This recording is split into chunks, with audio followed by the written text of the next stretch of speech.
कभी आरजेडी के सबसे आला नेताओं में शुमार किए जाने वाले शहाबुद्दीन की मौत के बाद जब उनके समर्थकों का गुस्सा भड़का तो लालू फैमिली बैकफुट पर आ गई है। शहाबुद्दीन समर्थकों ने आज आरजेडी की कब्र खोदने की धमकी दे दी है। उसके बाद तेजस्वी ने ताबड़तोड़ ट्वीट कर सफाई दी है। जी हां, आपको बता दें कि तेजस्वी कह रहे हैं कि वे शहाबुद्दीन साहब को जन्नत में आला मकाम मिलने की दुआ कर रहे हैं। गौरतलब है कि शनिवार को शहाबुद्दीन की मौत दिल्ली के एक अस्पताल में हो गई थी, तो वहीं तिहाड़ जेल में बंद शहाबुद्दीन को कोरोना हो गया था। उसके बाद उन्हें दिल्ली के दीनदयाल उपाध्याय अस्पताल में भर्ती कराया गया था, जहां उनकी मौत हो गई। उनकी मौत को लेकर ढेर सारे सवाल खड़े हुए। शहाबुद्दीन के परिजनों ने कहा कि उनकी RT-PCR रिपोर्ट नेगेटिव आई थी। ऐसे में ये साबित हो गया कि उनकी मौत कोरोना से तो नहीं हुई।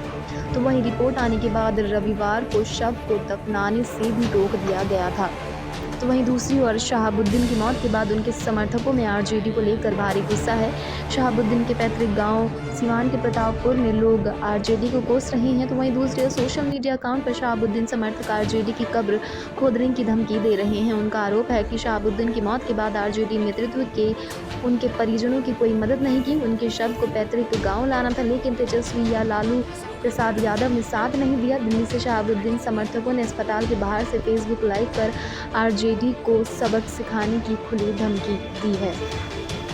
शहाबुद्दीन की मौत के बाद तेजस्वी ने सफाई दी। आपको बता दें कि शहाबुद्दीन की मौत के बाद उनके समर्थकों के आरोपों से घिरे तेजस्वी यादव ने तीन ट्वीट कर सफाई दी है। तेजस्वी ने कहा है कि आरजेडी शहाबुद्दीन के परिवार वालों के साथ मजबूती से खड़ी रही और आगे भी रहेगी। तेजस्वी कह रहे हैं कि उन्होंने और उनके पिता लालू प्रसाद यादव ने शहाबुद्दीन की लाश से लेकर उनके शव को सिवान ले जाने की हर कोशिश की है।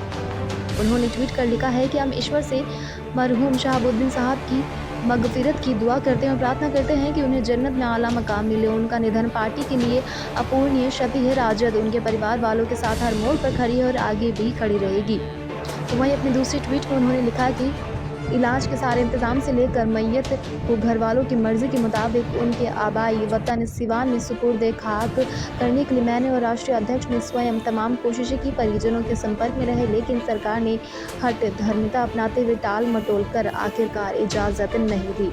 इसके अलावा तेजस्वी ने एक ट्वीट भी किया कि शासन प्रशासन ने कोविड प्रोटोकॉल का हवाला देकर अड़ियल रुख बनाए रखा। पोस्टमार्टम के बाद प्रशासन उन्हें कहीं और दफनाना चाह रहा था, लेकिन अंत में कमिश्नर से बात कर परिजनों द्वारा दिए गए 2 विकल्पों में से एक ITU कब्रिस्तान की अनुमति दिलाई गई। ईश्वर मरहूम को जन्नत में आला मकाम दे।